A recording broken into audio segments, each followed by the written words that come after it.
RAB ৬-এর একটি ভ্রাম্যমাণ আদালত আজ খুলনা থেকে পাবনা যাওয়ার পথে অস্বাস্থ্যকর জেলিপুশ করা ৩৬০ কেজি চিংড়ি জব্দ করেছে এবং চিংড়ির মালিককে ১৮,০০০ টাকা জরিমানা করেছে। র‍্যাব ৬ গোপন সংবাদের মাধ্যমে জানতে পারেছে খুলনা থেকে একটি মিনি ট্রাক অবৈধভাবে জেলিপুশ করা চিংড়ি বহন করছে।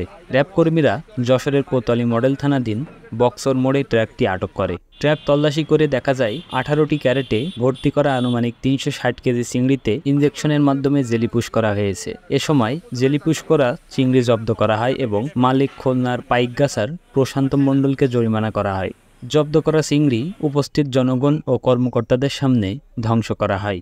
র‍্যাব কর্মকর্তারা জানিয়েছেন, র‍্যাবের আইন প্রয়োগকারী সংস্থাগুলি বাজারে নজরদারি করছে এবং অপরাধীদের বিরুদ্ধে ব্যবস্থা নিচ্ছেন। ভবিষ্যতেও এমন অভিযান অব্যাহত থাকবে।